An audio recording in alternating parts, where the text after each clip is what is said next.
Tous les développeurs ne se pensent pas comme des artistes. Shigeru Miyamoto, parmi les plus célèbres, considère le jeu vidéo comme un produit. On pourrait voir là une preuve que le jeu vidéo n'est pas un art. À ceux qui sauteront sur l'occasion, on rappellera que les premiers cinéastes ne considéraient pas non plus le cinéma comme un art. Pour eux, c'était une curiosité scientifique ou un divertissement populaire. C'est bien plus tard, notamment avec Georges Méliès, que les choses changent. Pourtant, ni Antoine Goya, ni Reggie les Gorillas ne nieront que le cinéma est un art. Par ailleurs, même chez Nintendo, le point de vue de Shigeru Miyamoto ne fait pas l'unanimité. On connaît ses désaccords avec Yoshiaki Koizumi, pour qui, au contraire, un jeu vaut aussi par son esthétique et sa narration. Si Harmony, dans la licence Super Mario, a plus de profondeur que tous les autres personnages, c'est probablement parce que le réalisateur de Super Mario Galaxy, c'est Yoshiaki Koizumi. Concevoir le jeu vidéo comme un art, c'est y voir plus qu'un divertissement, une véritable expérience avec un propos et une esthétique. Cette conception peut le rapprocher d'autres arts.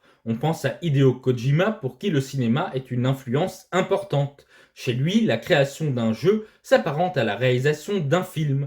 Ainsi, il n'est pas anodin que dans Death Stranding, les personnages soient incarnés par des figures importantes du monde du cinéma, comme Norman Reedus, Léa Seydoux ou Guillermo del Toro. Cependant, ce jeu ne se réduit pas à être une œuvre cinématographique. En effet, les choix de gameplay, radicaux et significatifs, appuient le propos de l'œuvre. L'aspect esthétique, loin d'être concentré dans les cinématiques, est également présent dans l'expérience de jeu. Pour Hironobu Sakaguchi, le créateur de Final Fantasy, le jeu vidéo permet d'aborder des sujets politiques ou philosophiques. Ces jeux, questionnant et bousculant la vision du monde des joueurs, développent des réflexions sur la santé mentale, le deuil, la mort, les conséquences de la technologie ou la domination masculine. L'histoire racontée, loin d'être un prétexte, présente de véritables enjeux avec des interrogations encore d'actualité. Mais une des approches les plus intéressantes est celle d'Edmund Macmillan. Créateur phare de la scène indépendante, il commence dans les années 2000 par concevoir des jeux vidéo flash. Parallèlement, il développe des titres pour PC et console, parmi lesquels Gish, Super Meat Boy, Fingered, The End is Nigh ou The Legend of Bumbo. Son jeu le plus connu est The Binding of Isaac, sorti en 2011. Après un succès inattendu pour son créateur, il ressort en 2014 dans une version améliorée intitulée The Binding of Isaac Rebirth, complétée par 3 DLC en 2015, 2017 et 2021. Dans ce jeu, on incarne Isaac, un petit enfant qui vit paisiblement avec sa mère, une femme pieuse qui passe ses journées à regarder des programmes religieux à la télévision. Un jour, elle entend une voix. C'est Dieu qui lui parle. Il lui ordonne de priver Isaac de tout ce qui peut le corrompre. Elle lui retire ses jouets, ses images et ses vêtements. À nouveau, la voix se manifeste et ordonne d'enfermer Isaac dans sa chambre. La mère s'exécute.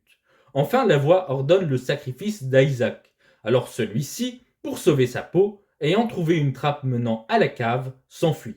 The Binding of Isaac Rebirth est un roguelike. Dans ce sous-genre du jeu de rôle, les niveaux sont générés procéduralement. Le but du jeu, c'est de traverser des salles, de les vider de leurs monstres, jusqu'à trouver la salle du boss. Une fois le boss battu, une trappe se révèle, donnant accès à l'étage suivant. L'univers d'Edmund Macmillan est cohérent. D'un jeu à un autre, des éléments reviennent. The Binding of Isaac Rebirth ne fait pas exception.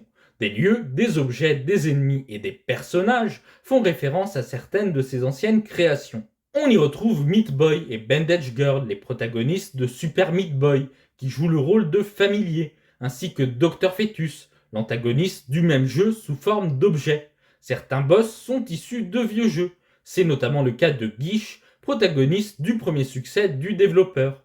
Quant à Blue Baby, un des personnages jouables, il est apparu pour la première fois dans des jeux Flash. Mais la cohérence est surtout présente dans les thématiques développées qui semblent hanter Edmund Macmillan depuis l'enfance, comme on peut le voir dans ses premiers dessins. Peuplé de monstres, il y est déjà question de souffrance, de maladie ou de solitude. Notons que la direction artistique de ces jeux, comme en témoignent ces personnages grotesques, presque maladroitement esquissés, reprend l'esthétique du dessin d'enfant.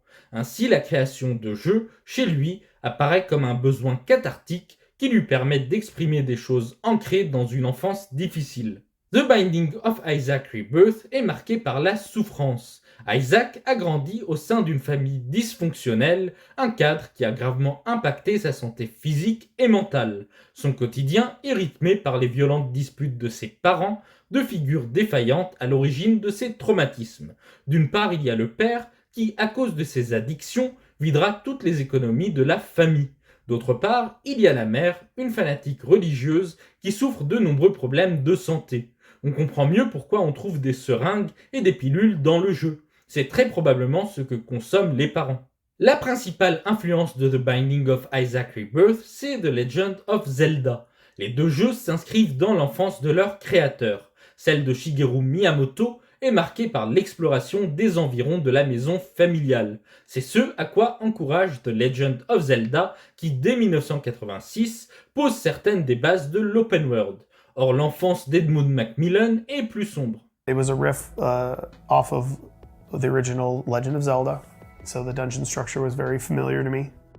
I know that Miyamoto going in wanted to write about his experience as a child and like exploring and turning over rocks and finding whole worlds underneath and stuff like that. And I thought how cool that would be, like since I'm doing that too, I'll write about my childhood. And it wasn't as fun.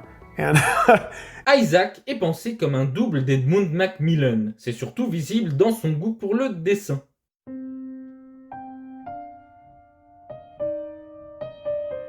Isaac, what are you drawing? Isaac, let me see it. Give it to me now. This is what you think of me? This is what I am to you? A monster? No, Mom, I just... After all I've done for you, this is how you view me? You think I'm a monster, Isaac? I'll show you a monster! No, please! You are just like your father. I can't even look at you. How could you?